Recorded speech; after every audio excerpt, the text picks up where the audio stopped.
Hello everyone, आराधना degree college की online class में आपका स्वागत है। लास्ट क्लास में हमने यूवी स्पेक्ट्रोस्कोपी के बारे में बेसिक कॉन्सेप्ट पढ़ लिया था।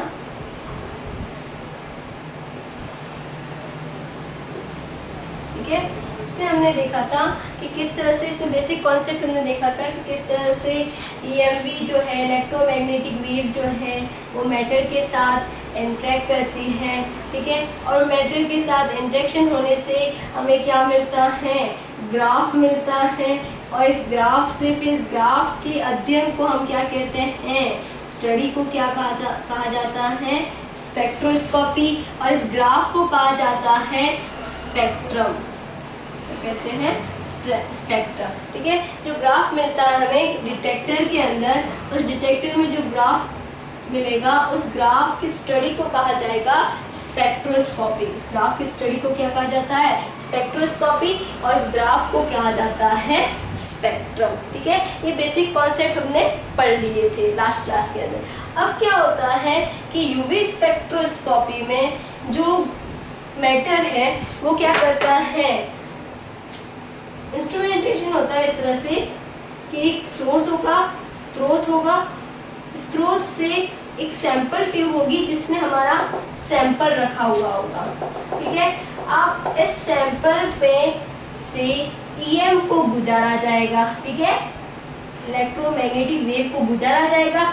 ये इलेक्ट्रोमैग्नेटिक वेव जो इस सैंपल में से गुजरेगी, तो इस सैंपल की दो प्रकार से प्रवृत्ति हो सकती है। इसका नेचर, टेंडेंसी दो प्रकार की हो सकती है। या तो ये सारी की सारी को क्या करे, जो ईएमवी हम सिरे से गुजार रहे हैं उनको एब्जॉर्ब करेगा, या सारी की जो जितनी ईएमवी गुजारे उनको क्या कर देगा, एमिट कर देगा। ठीक है, यानी या तो अवशोषण होगा या क्या होगा, उत्सर्जन होगा।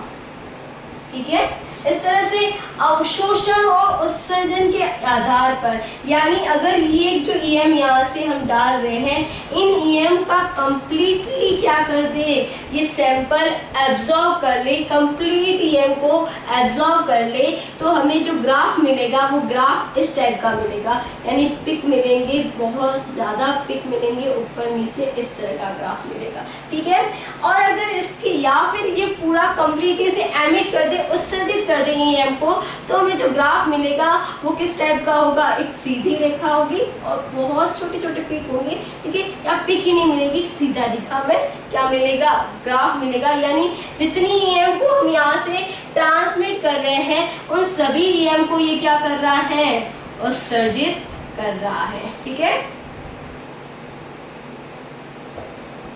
क्लियर है। यानी कि हमने ईएम को गुजारा, इस ईएम में सैंपल के आधार पर, सैंपल की टेंडेंसी के आधार पर इसका नेचर एब्जॉर्प्शन का भी हो सकता है और उत्सर्जन का भी हो सकता है। या फिर ये कुछ जो विकिरण, जैसे कुछ एग्जाम्पल ले लेते हैं कि हमने क्या किया, 200 से 800 नैनोमीटर वेवलेंथ की जो विकिरण है, वेव को इस सैंपल में से गुजारा।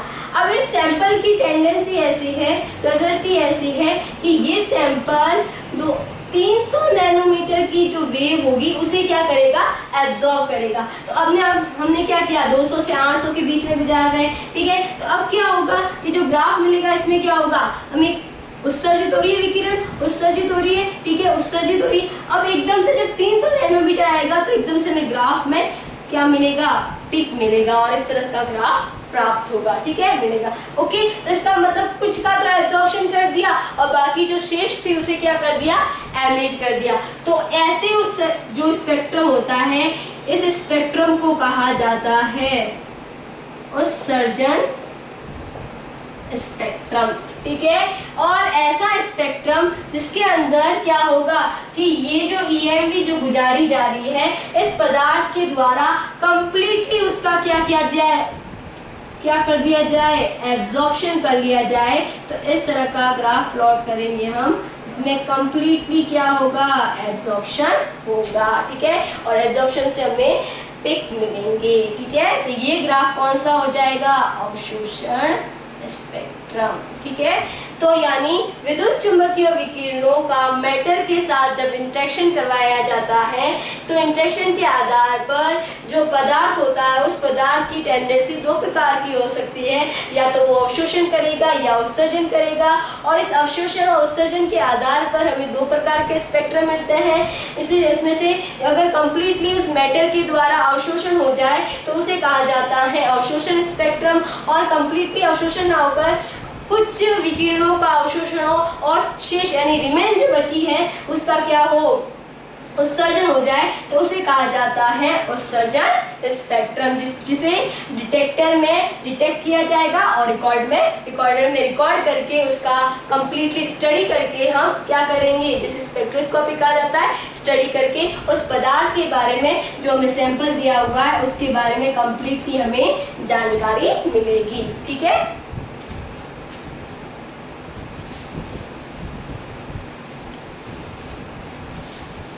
नेक्स्ट देखते हैं विद्युत चुंबकीय विकिरणों के इंटरेक्शन और यूवी स्पेक्ट्रोस्कोपी में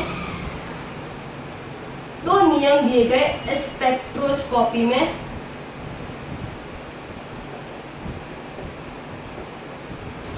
दो नियम दिए गए, किसके आधार पर, ईएम के अवशोषण के आधार पर। जो ईएम गुजारी जा रही है इलेक्ट्रोमैग्नेटिक वेव, उसके अवशोषण के आधार पर दो नियम दिए गए।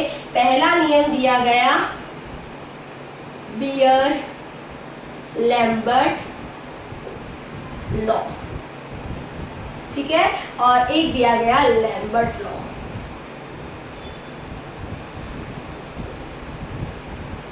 लैम्बर्ट का नियम और बियर लैम्बर्ट का नियम। ठीक है, यानी ईएम का जो अवशोषण होता है पदार्थ के द्वारा, उस पदार्थ के द्वारा ईएम के अवशोषण के आधार पर तो साइंटिस्ट हुए बियर और लैम्बर्ट, इन दोनों ने क्या दिए, अपने नियम दिए कि अवशोषण के आधार पर कि विकिरण जो गुजारी जाएगी उसका कितना अवशोषण होगा और उस अवशोषण से उस पदार्थ पर क्या मतलब फर्क पड़ेगा, उस पर क्या प्रभाव पड़ेगा।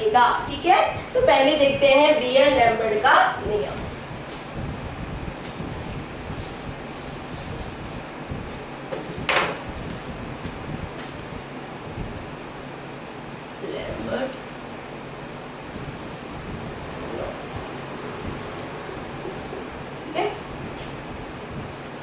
बियर लैम्बर्ट लॉ में क्या कहा बियर ने कि जब किसी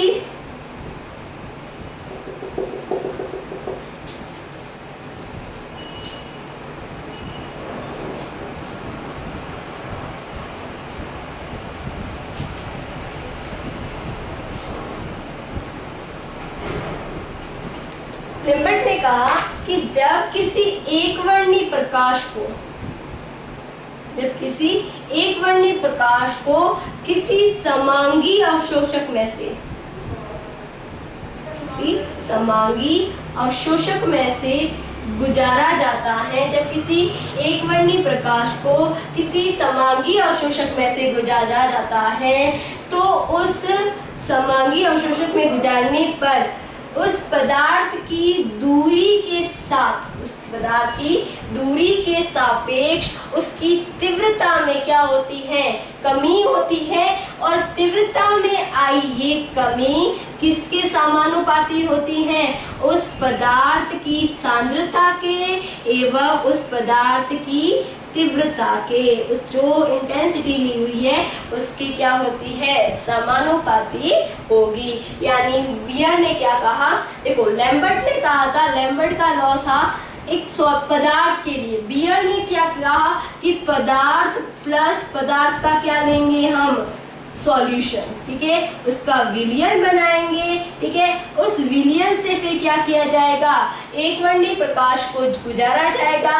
जब किसी पदार्थ के सॉल्यूशन में से एकवर्णी प्रकाश को गुजारा जाता है तो उस पदार्थ की दूरी के सापेक्ष उसकी तीव्रता में कमी आती है और उस तीव्रता में, दूरी के सापेक्ष तीव्रता में आई कमी किसके समानुपाती होती है? उस सॉल्यूशन की कंसंट्रेशन के और उसकी इंटेंसिटी के, ठीक है, इंटेंसिटी के क्या होगी? समानुपाती होती है, ठीक है। यह दिया था बियर ने, ठीक है, बियर लैम्बर्ट का लॉ, इसे कहा जाता है बियर लैम्बर्ट लॉ। अब बियर लैम्बर्ट ने क्या कहा? ये तो नियम हो गया। अब हमें क्या पता है कि हमें यहाँ से 0 से x तक की दूरी लेनी है, ठीक है, और I 0 से कहाँ होना चाहिए? I तक का, ठीक है। हमें इंटेंसिटी कहाँ से कहाँ तक काउंट करनी है? I 0 से इनिशियल से फाइनल तक, और जो कितनी एब्जॉर्ब की इसके द्वारा, ठीक है। और डिस्टेंस कौन सी होगी? रैंडमली कैसे आप ले सकते हैं? 0 से x तक, ठीक है। तो 0 से x और I से I, 0 से I तक लेने के लिए हम इस समीकरण का क्या करेंगे? समाकलन, ठीक है। समाकलन के लिए इस समीकरण नंबर 1 को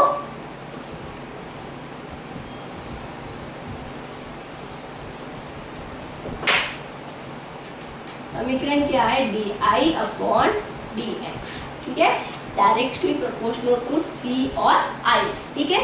इसमें समीकरण नंबर इक्वेशन 1 को व्यवस्थित करने पर,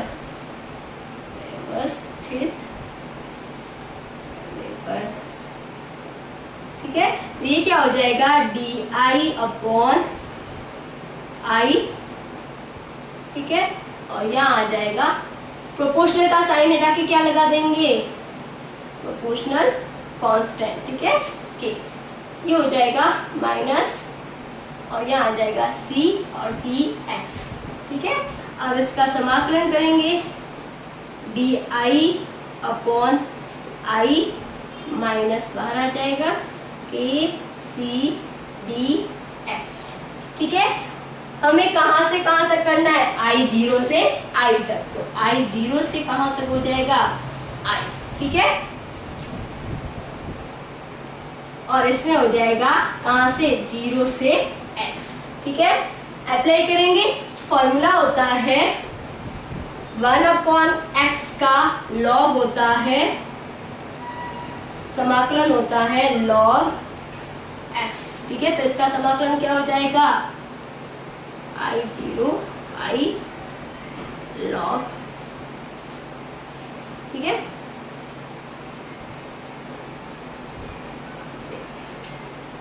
और इसका आ जाएगा समाकलन हो जाएगा, और हमारे पास आ जाएगा k माइनस सी एक्स, ठीक है। इसी तरह से यहाँ पर देखिए, अब अप्लाई करेंगे, पहले कौन सी करेंगे? लोअर वैल्यू, बाद में अपर वैल्यू, तो क्या हो जाएगा? log I naught minus log I is equal to minus K C X, ठीक है।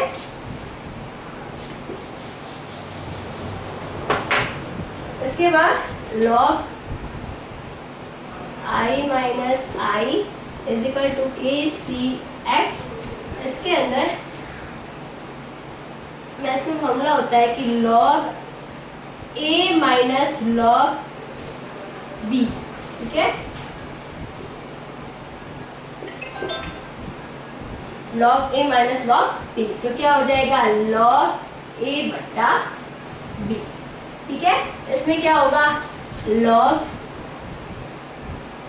I अपॉन, इसको इस तरह से लिख सकते हैं, I अपॉन I नॉट, ठीक है। देखो फॉर्मूला होता है, ये जो इक्वेशन है यहाँ पर क्या लिखा हुआ है? log a minus log b, ठीक है। तो इसे हम इस तरह से लिख सकते हैं, log a बटा b, ठीक है, क्लियर है।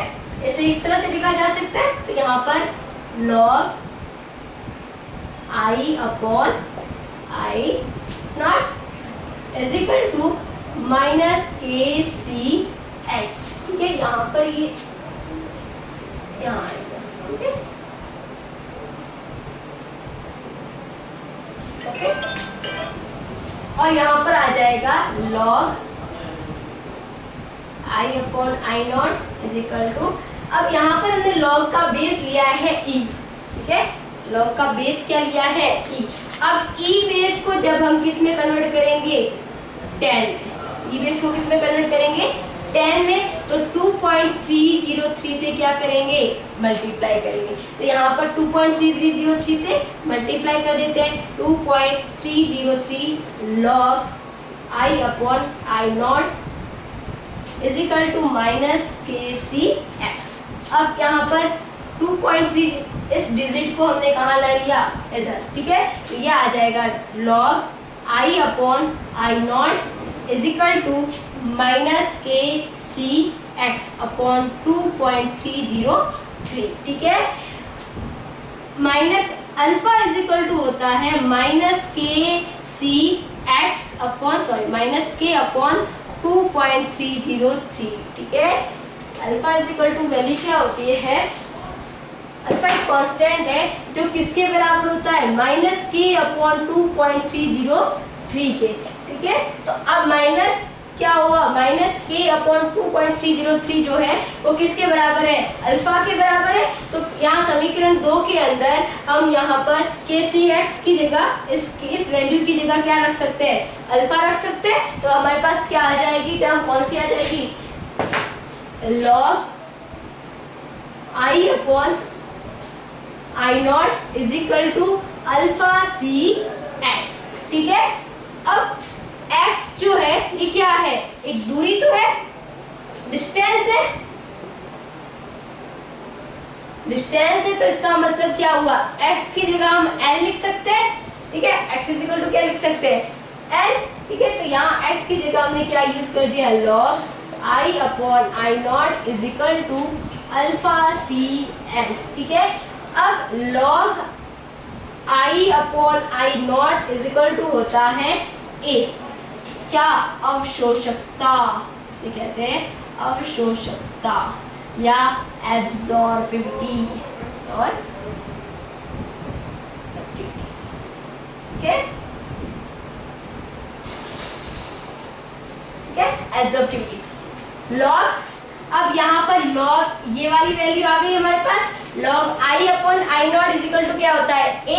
तो यहाँ पर ये वैल्यू रख देंगे, वैल्यू पुटअप कर देंगे समीकरण नंबर 3 में। तो यहाँ आ जाएगा A is equal to alpha CL, ठीक है। अब अल्फा इज इक्वल टू होता है epsilon, alpha is equal to होता है एप्सिलॉन यानी अवशोषांक, इसको कहा जाता है एप्सिलॉन को अवशोषांक, अवशोषांक, ठीक है। एब्जॉर्बेंट क्या कहा जाता है, एब्जॉर्बेंट, एप्सिलॉन को क्या कहा जाता है, एब्जॉर्बेंट। यहाँ अल्फा की जगह हमने क्या लिख दिया, वैल्यू पुटअप कर दी, A is equal to epsilon CL, ठीक है। और इस समीकरण 4 को ही कहा जाता है बियर लैम्बर्ट लॉ, ठीक है।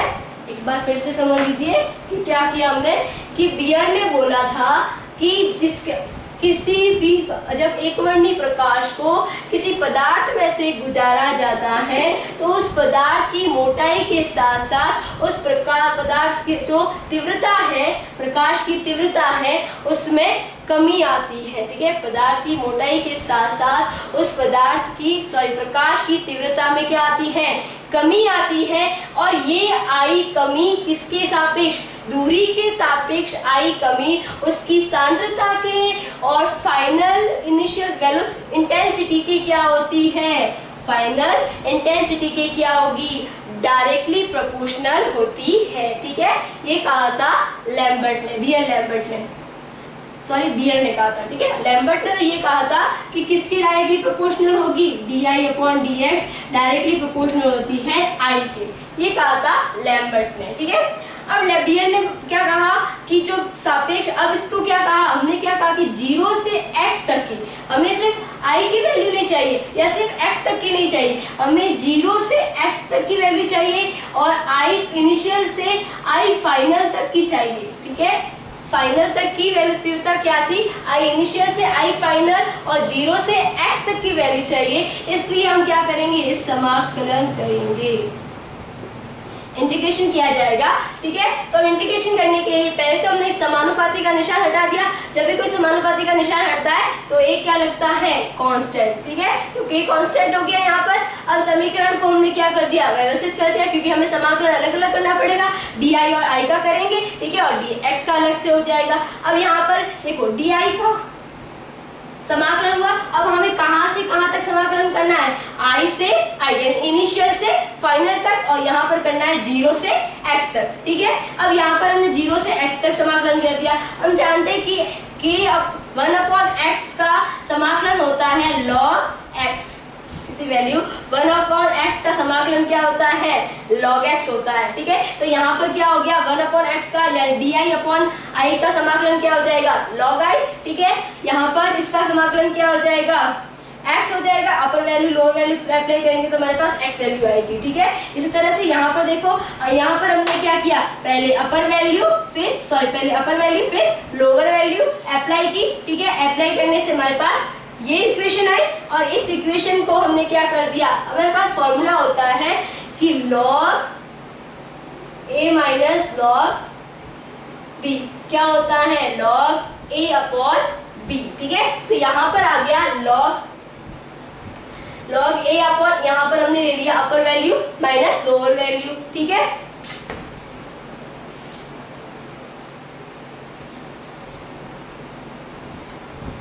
लोअर वैल्यू अप्लाई की, तो यहाँ पर हमने लिख दिया log i/log i0। ठीक है, और बराबर माइनस kcx। ठीक है, ये लिखा हमने। ठीक है, अप्लाई कर दी, ये वाला फॉर्मूला अप्लाई कर दिया। ठीक है, तो इससे हमारे पास ये इक्वेशन आई। अब यहाँ पर हमने क्या किया कि यहाँ पर हमने जो लिया था log का बेस क्या लिया था, e। अब log e बेस को जब 10 में कन्वर्ट करते हैं, log 10 इसका आधा 10 करते हैं, तो उसे किससे गुणा करते हैं, 2.303 से। ठीक है, तो 2.303 से मल्टीपल कर दिया हमने। ठीक है, तो अब हमारे पास ये इक्वेशन आ गई। अब इस इक्वेशन के बाद इसका क्या कर दिया, यहाँ पर हम जानते हैं कि जब अब ये इक्वेशन यहाँ पर जो 2.303 थी उसको क्या कर दिया, पक्षांतरण कर दिया। यहाँ पर ये क्या था, गुणे में था, तो यहाँ पर आ जाएगा डिवाइड में। ठीक है, अभी हम जानते हैं कि minus k/2.303 is equal to होता है अल्फा के। किसके बराबर होता है, ये पूरा ये भी कांस्टेंट है, और 2.303 ये भी कांस्टेंट वैल्यू है, तो ये पूरी कांस्टेंट वैल्यू किसके बराबर है, एक अल्फा कांस्टेंट के बराबर है। तो यहाँ पर हमने इस वैल्यू की जगह कौन सा क्या लिख दिया, अल्फा लिख दिया, और इस वैल्यू को यहाँ पर पुटअप कर दिया, तो हमारे पास ये इक्वेशन आई। ठीक है, इस इक्वेशन में क्या होगा, log i/i0 is equal to alpha cx। ठीक है, और हम जानते हैं कि ये x क्या है, x क्या है, एक मोटाई तो है, इस यहाँ पर जो पात्र लिया हुआ है, ठीक है, इसकी मोटाई है, तो मोटाई को हम क्या कहते हैं, दूरी कहते हैं। ठीक है, तो दूरी है तो डिस्टेंस को हम L से लिख सकते हैं, तो x की जगह हमने क्या कर दिया, L का यूज कर दिया, और यहाँ पर इस वैल्यू को पुट अप कर दिया। अब हमारे पास ये 3 इक्वेशन आई। नंबर 3 इक्वेशन, इसमें ये L log i/i0 जो है वो क्या होता है, ये कांस्टेंट तीव्रता जो है वो किसके बराबर होती है, अवशोषकता के बराबर। यानी इस log i/i0 को हम क्या लिख सकते हैं, a लिख सकते हैं। ठीक है, एब्जॉर्प्टिविटी लिख सकते हैं। इसलिए अब यहाँ इस वैल्यू की जगह हमने कौन सी वैल्यू पुट अप कर दी, a। ठीक है, तो हमारे पास इक्वेशन आई अल्फा cl। ठीक है, a is equal to alpha cl।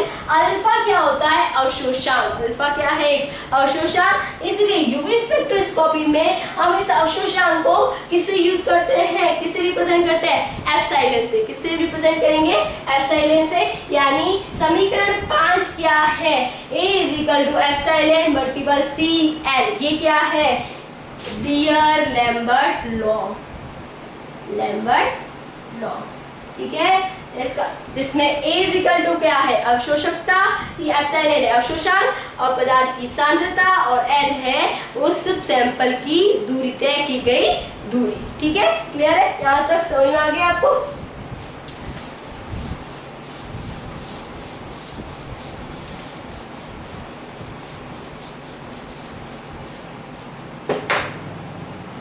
यानी a इज इक्वल टू क्या हो जाएगा, एब्जॉर्प्टिविटी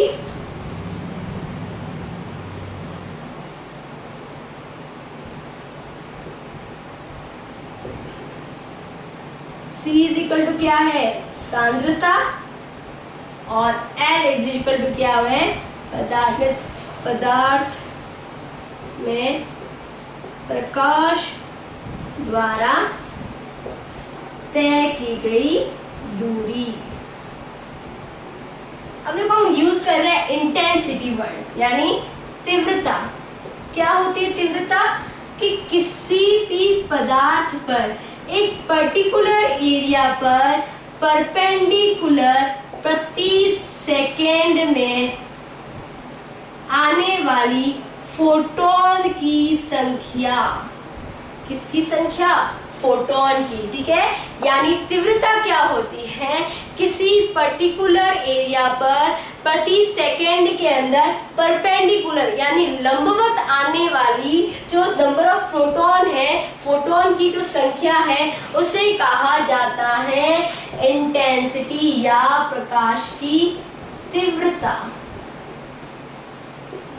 तो प्रकाश की तीव्रता क्या होती है, किसी पर्टिकुलर एरिया पर परपेंडिकुलर आने वाली प्रति सेकेंड में आने वाली फोटोन की संख्या को हम क्या कहते हैं, प्रकाश की तीव्रता। और प्रकाश की तीव्रता जैसे जैसे दूरी बढ़ती है तो उस प्रकाश की तीव्रता में क्या होती है, कमी आती है, ठीक है। क्योंकि कमी क्यों आएगी, क्योंकि इस पदार्थ द्वारा उस प्रकाश को क्या किया जाएगा, इस इंटेंसिटी को क्या किया जाएगा, एब्जॉर्ब किया जाएगा। तो जैसे जैसे इस पदार्थ के अंदर से गुजरेगा तो उसकी इंटेंसिटी में क्या आएगी, कमी आएगी। और इस कमी को ही लैम्बर्ट ने बताया कि पदार्थ के द्वारा दूरी के सापेक्ष पदार्थ की तीव्रता में आई कमी किसके समानुपाती होती है, उसकी फाइनल इंटेंसिटी और जो सॉल्यूशन लिया गया है उसकी सांद्रता के, ठीक है। ये किसने कहा था, बियर ने, ठीक है। लैम्बर्ट का नियम हम अगली क्लास में देखेंगे। Thank you.